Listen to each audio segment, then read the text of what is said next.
In the last video, we have seen the anomalous behavior of the first element in the group, and we have discussed the different regions, and on the basis of those regions, the various questions that can be asked. Now, another very important factor, important concept we will use in the chapter later on, inert pair effect. Let us see this inert pair effect. Inert, the literal meaning of inert is inactive. Pair means inactive pair of electrons. Now, what does this inactive pair of electron mean? Inactive pair means those electron pairs of the valence shell which do not participate in bond formation. Okay. So, inert pair effect we can define as the reluctance or unwillingness of the s electron pair of the valence shell. Okay. The unwillingness or reluctance of the s electron pair of the valence shell to participate in bond formation is called inert pair effect. Okay. Inert pair effect मतलब कि valence shell का S electron pair जो bond formation में participate नहीं करना चाहता है, ठीक है, तो वो हमारा होता है इनर्ट पेयर इफेक्ट। अब हमारा यहाँ पर है cause of inert pair effect. Cause of inert pair effect कि s electron pair valence shell का बॉन्ड फॉर्मेशन में पार्टिसिपेट क्यों नहीं करना चाहता है, ठीक है। तो इसके लिए हम ग्रुप 15 का एलिमेंट लेते हैं, क्योंकि ग्रुप 15 से हम लोग को पढ़ना है यहाँ पर, तो ग्रुप 15 का एलिमेंट लेते हैं और उसके कॉन्फ़िगरेशन को हम यहाँ पर देखेंगे। ओके, तो देखते हैं नाइट्रोजन से लेके बिस्मथ तक है हमारा यहाँ पर UUP जो लास्ट एलिमेंट है अनपेंटियम, बहुत रिसेंटली डिस्कवर्ड एलिमेंट है, इसका केमिस्ट्री हमारा डेवलप्ड नहीं है। So our whole study will be based from nitrogen to bismuth. तो अब हम यहाँ देखते हैं कॉन्फ़िगरेशन में।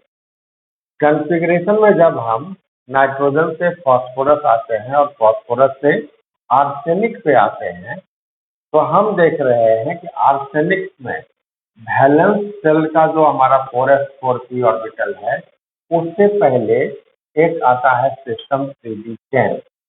ओके, और हम लोग जानते हैं शील्डिंग इफेक्ट का मैग्नीट्यूड क्लास 11th में पढ़े थे। s इलेक्ट्रॉन का शील्डिंग इफेक्ट सबसे ज्यादा होता है, उससे कम होता है p का, उससे कम होता है d का, और सबसे कम होता है f का। मैग्नीट्यूड ऑफ शील्डिंग और स्क्रीनिंग इफेक्ट। ओके, तो इस तरह से हमारा मैग्नीट्यूड है शील्डिंग इफेक्ट का। तो हम यहाँ पर देखते हैं कि फास्फोरस के बाद जब एंटीमनी आर्सेनिक में आते हैं तो 3d10 आता है, हमारा एंटीमनी में 4d10 आता है, बिस्मथ में 4f और 5d10 आता है। तो हमारा यहाँ पर एक चीज ध्यान रखना है, हम लोग जानते हैं कि एटॉमिक नंबर जब एक यूनिट से बढ़ता है तो एक इलेक्ट्रॉन जाता है, एक इलेक्ट्रॉन और साथ ही साथ एक प्रोटॉन न्यूक्लियस में आता है। एटॉमिक नंबर अगर एक यूनिट से बढ़ेगा, 1 electron and 1 proton will be added in the atom. Proton will go in the nucleus and electron in the valence shell. So here we see 3d10. 10 electrons are there. Simultaneously, 10 proton will be there in the nucleus of the arsenic. So the nuclear force of attraction increases. Now that nuclear force of attraction due to the poor shielding effect of 3d electrons, those nuclear force of attraction are not counterbalanced. Hence, the valence electron experiences greater nuclear force of attraction. तो जब nuclear force of attraction बढ़ जाता है valence electron पर, तो हम यहाँ देख रहे हैं कि वैलेंस इलेक्ट्रॉन में दो ऑर्बिटल्स हैं, 4s और 4p। हम लोग जानते हैं कि 4s और 4p में न्यूक्लियस के नजदीक कौन होता है, 4s। तो इसका मतलब है कि जो ऑर्बिटल न्यूक्लियस के नजदीक होगा उस पर न्यूक्लियस का फोर्स ऑफ अट्रैक्शन ज्यादा होगा। Okay, so out of 4s and 4p, this 4s electron will experience greater nuclear force of attraction, that is 4s electrons are held strongly by the nucleus that does not allow the 4s electron to participate in bond formation. तो हमारा यहाँ पर cause of inert pair effect में simple यहाँ पर है कि due to the poor shielding effect of d and f electron, the s electron pair of the valence cell experiences greater nuclear force of attraction.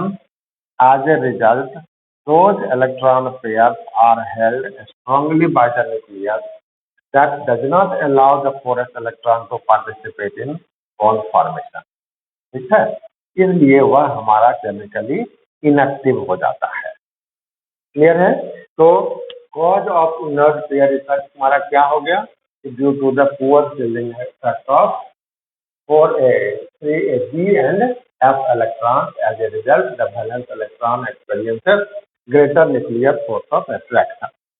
Now, let us see what is the implications of the inert pair effect on the properties of the element. Implications of the inert pair effect. कि inert pair effect का element के property पर क्या प्रभाव पड़ता है, element के property पर क्या प्रभाव पड़ेगा। तो इसका मेन प्रभाव जो हमारा इनर्ट पेयर इफेक्ट का होता है वो होता है एलिमेंट के ऑक्सीडेशन नंबर पर, ऑक्सीडेशन स्टेट पर। ओके, अब यहाँ देखो, ऑक्सीडेशन स्टेट समझने के लिए हम जानते हैं कि किसी भी एलिमेंट का हाईएस्ट ऑक्सीडेशन स्टेट उस एलिमेंट के वैलेंस इलेक्ट्रॉन के इतना होता है। ठीक है, तो अब हम यहाँ देख रहे हैं कि सभी एलिमेंट के वैलेंस शेल में 5 इलेक्ट्रॉन है। इसका मतलब क्या है कि ग्रुप 15 एलिमेंट का जो हाईएस्ट ऑक्सीडेशन स्टेट होगा वो क्या होगा, +5। हाईएस्ट ऑक्सीडेशन स्टेट होगा +5। ओके, तो +5 ऑक्सीडेशन स्टेट जब हाईएस्ट हमारा होगा, तो यहाँ पर हम देख रहे हैं कि नाइट्रोजन और फास्फोरस में कोई d ऑर्बिटल नहीं है यहाँ पर इनर सेल में, इसलिए ये दोनों element predominantly +5 oxidation state show करते हैं। इनका +5 oxidation state highest stable, most stable होता है। लेकिन जैसे ही फास्फोरस से आर्सेनिक, एंटीमनी, बिस्मथ ये सब में आते हैं, तो यहाँ पर डी और एफ इलेक्ट्रॉन आ जाता है, शील्डिंग इफेक्ट का कंसेप्ट आने लगता है, 4s इलेक्ट्रॉन का बॉन्ड फॉर्मेशन में पार्टिसिपेशन घटने लगता है, मतलब इनर्ट पेयर इफेक्ट का मैग्नीट्यूड हमारा बढ़ने लगता है। जिस वजह से क्या होता है कि 5 वैलेंस इलेक्ट्रॉन में से चूंकि 2 पार्टिसिपेट नहीं करता है, means only 3 electrons are available for the bond formation. Okay, only 3 electrons are available for the bond formation. इसका मतलब क्या है कि यहाँ पर अब एलिमेंट +3 के अलावा, +5 के अलावा +3 ऑक्सीडेशन स्टेट भी शो करने लगेगा। ओके, तो इनर्ट पेयर इफेक्ट की वजह से हमारा क्या होता है कि जैसे जैसे ग्रुप में ऊपर से नीचे आते हैं, शील्डिंग इफेक्ट कमजोर होता है, magnitude of inert pair effect बढ़ता है, जिससे हमारा 4s इलेक्ट्रॉन का पार्टिसिपेशन बॉन्ड फॉर्मेशन में घटते जाता है। इसलिए लोअर ऑक्सीडेशन स्टेट शो करने की टेंडेंसी और उसका स्टेबिलिटी बढ़ेगा, हायर ऑक्सीडेशन स्टेट शो करने की टेंडेंसी और उसका स्टेबिलिटी घटेगा। ओके, तो मेन इम्प्लीकेशन हमारा क्या होता है कि on moving down the group the tendency to show an stability of lower oxidation state of elements increases while that of higher oxidation state decreases on moving down the group. Okay, अब inert pair effect होता क्या है, कारण क्या है, ये समझ में आ गया। उसका प्रॉपर्टी पर प्रभाव क्या होता है, ये समझ में आ गया। अब दो बहुत महत्वपूर्ण क्वेश्चन हमारा यहाँ पर, एक हमारा आता है, कई बार बोर्ड एग्जाम में पूछा गया है कि bismuth 5 compounds, bismuth 5 compounds are stronger oxidizing agent than Sb5 compounds. Sb5 compounds. Okay. अब यहाँ इसको इस तरह से समझते हैं, ऑक्सीडाइजिंग एजेंट मतलब they are electron accept, they will gain electron. ठीक है, तो Bi5 कहने का मतलब है Bi5 प्लस, ये 2 इलेक्ट्रॉन गेन करेगा और Bi3 प्लस में कन्वर्ट होगा। उसी तरह से Sb+5 2 इलेक्ट्रॉन गेन करेगा और Sb3 प्लस में कन्वर्ट होगा। अब कौन स्ट्रॉन्ग ऑक्सीडाइजिंग एजेंट होगा वो डिपेंड करता है, वो हमारा डिपेंड करता है इसको, ये जो हमारा 3 प्लस में बना 2 स्पीशीज, इसका स्टेबिलिटी पर। जो दो में से जो ज्यादा स्टेबल होगा वो सब्सटेंस हमारा stronger reducing agent, oxidising agent होगा। अब बिस्मथ हम यहाँ पर देख रहे हैं ग्रुप में नीचे है, ये आर से एंटीमनी से, इसका मतलब बिस्मथ में इनर्ट पेयर इफेक्ट का मैग्नीट्यूड ज्यादा होगा, इसलिए बिस्मथ का +3 ऑक्सीडेशन स्टेट हमारा एंटीमनी के +3 ऑक्सीडेशन स्टेट से ज्यादा स्टेबल होगा, इसलिए बिस्मथ हमारा ज्यादा स्ट्रॉन्ग ऑक्सीडाइजिंग एजेंट होता है in comparison to antimony. Very very important question often asked in the examination, the Bi5 compounds are stronger oxidizing agent than Sb5।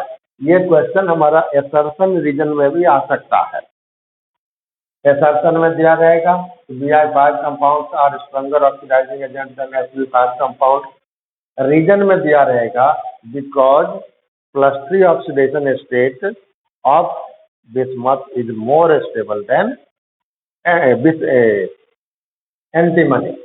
Okay, तो हमारा यहाँ पर स्टेटमेंट भी करेक्ट, एसर्शन भी करेक्ट है, रीजन भी करेक्ट है, and reason is the correct explanation of the statement assertion. Okay, तो इस तरह से हम आंसर यहाँ पर कर सकते हैं। सी ब्लॉक एलिमेंट में ध्यान रखना है, एसर्शन रीजन वाले क्वेश्चन का बहुत ज्यादा पॉसिबिलिटी हमारा बनता है, क्योंकि ढेर सारा रीजनिंग क्वेश्चन हम लोग यहाँ पर पढ़ेंगे। तो एक रीजनिंग क्वेश्चन हमारा हो गया, उसी पर बेस्ड एसर्शन रीजन पे क्वेश्चन हो गया। दूसरा एक और हमारा जो बोर्ड का पूछा हुआ क्वेश्चन है वो हमारा है, कहता है कि PbCl2 और PbCl4 में बताना है कि कौन सा एलिमेंट कंपाउंड में कोवैलेंट नेचर ज्यादा होगा, whether PbCl2 is more covalent और PbCl4 is more covalent। तो यहाँ पर एक कंसेप्ट ध्यान में रखना है हमेशा है, यहाँ पर मल्टीपल चॉइस क्वेश्चन भी बनेगा, एसर्शन रीजन भी बनेगा और रीजनिंग क्वेश्चन भी बनेगा। तो कहता है यहाँ पर जो कंसेप्ट याद रखना है वो कहता है higher the oxidation state more the polarizing power, more the polarizing power of cation and more the covalent nature। ये हम लोग पढ़े हुए हैं class 11th Fajans rule chemical bonding chapter में। तो जिसमें ऑक्सीडेशन नंबर जितना ज़्यादा होगा उस कैटायन का उतना ज़्यादा पोलराइजिंग पावर होगा। वह कैटायन एनायन के इलेक्ट्रॉन को उतना स्ट्रांगली अपनी ओर अट्रैक्ट करेगा और उसमें उतना ही ज़्यादा कोवैलेंट नेचर होगा। तो यहाँ पर PbCl2 का ऑक्सीडेशन नंबर है +2 और PbCl4 का ऑक्सीडेशन में नंबर है Pb का +4। तो Pb का ऑक्सीडेशन नंबर +4 है, यहाँ पर पोलराइजिंग पावर ज़्यादा होगा, इसलिए हमारा क्या है कि PbCl4 is more covalent in nature than the PbCl2. One question is given in the NCERT textbook that trihalides, pentahalides of phosphorus is more covalent than trihalides of phosphorus. तो क्या कारण है, वहां पर पेंटाहेलाइड है तो +5 ऑक्सीडेशन स्टेट, ट्राइहेलाइड तो +3 oxidation state. So higher the oxidation state in pentahalide, more the covalent nature in the halides, pentahalides. Okay, so these are very important points related to the inert pair effect. So we have to remember so many applications will be there in the chapter P class elements for inert pair effect. Okay, so in the next video we will start the particular topic, particular group system. Okay, thank you.